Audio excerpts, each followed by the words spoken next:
Hola estudiantes, I'm out today, so here's your sub plan. This worksheet, which the sub will hand out, is to help you get ready for your finals next week. My recommendation to you is that you fill it out concentrating on stuff you don't know. Take a look, for example, at this category, animales, right?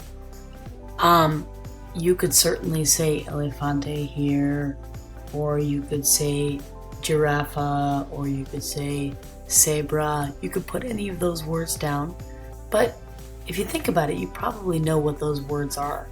They're cognates. Elefante is an elephant, giraffe is a giraffe, giraffa with a J, and that might not be the best approach for you. You might want to put down in this category items that don't necessarily sound like they do in English, like mapache, which many of you know is raccoon. So I would recommend doing that. So fill this out with some animals that you know that you think I might ask you about. Likewise, make sure you fill out this top row here. You should know all this stuff. Me llamo, you know that one. ¿Qué día es hoy? We do this every day in class. And this last one, ¿Qué tiempo hace? This one pertains to the weather, so you should be able to say something about the weather in this blank right here. Make sure you know how to do that. That's going to be important. Let's go on to the next category. Sorry for doing this a little out of order.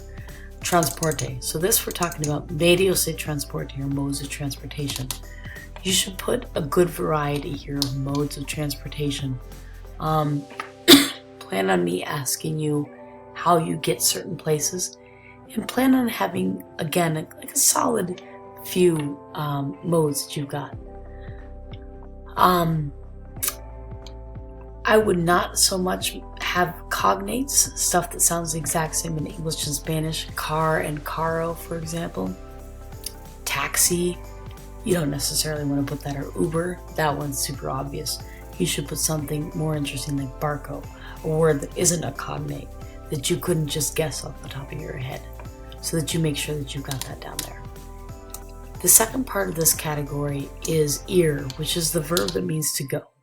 Now this is important. For this, you need to make sure that you've conjugated correctly the forms of ir. That's voy, vas, va, vamos, van. If you're not sure what I just said, go look it up. It's on the website for sure, but you can also find it online. This will be on the test. Direction words. This you should have down pat. The song izquierda, derecha, delante, detrás, that constitutes all words that are in the direction words. You should know all of those down pat. For this category, you need to know verbs. That's what verbos means. So you need to know some go verbs. That's verbs that end in go. There's one of them that you know that you have to say every time that you tell me your score that ends in go and it starts with a T. There's your hint. The boot verbs are the ones that we just started studying. I expect you to know a few of those. So you should know maybe 4 boot verbs and know what they mean. Okay? So make sure that you're filling out this section with both go verbs and boot verbs. Next category over, la ropa en el cuerpo. You should know what both of these words mean for sure.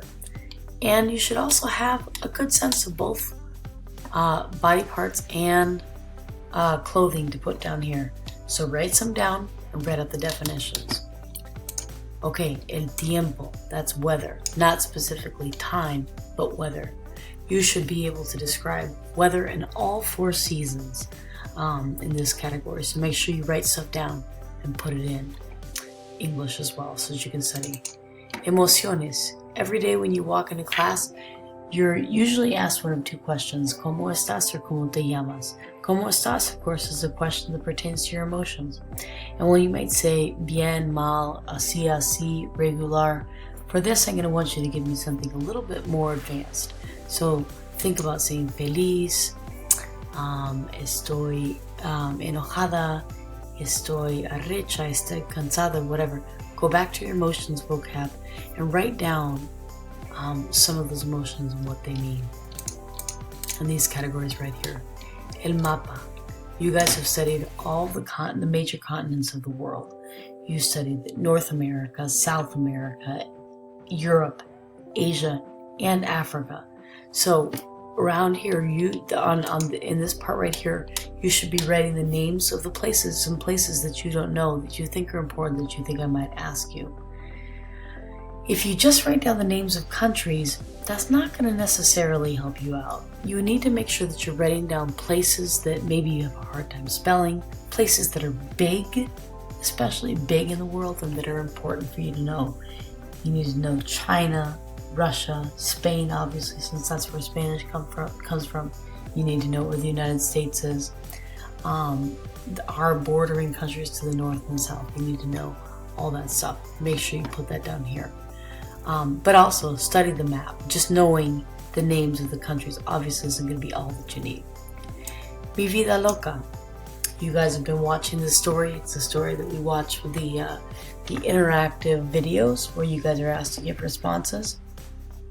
Write down 10 things you think I might ask you about that. What 10 things did you know about Mi Vida Loca that you think I might ask you on a test? That will be one of the questions, if not several. So make sure that you are covering that thoroughly. Speaking of which, cultura películas, which means movies and songs. You may or may not be asked to repeat a song, so make sure that you've got one. Is it izquierda, derecha, delante, detrás? Is it Los pollitos dicen pío, pío, pío? And there are a couple others that we've sung over the course of the school year.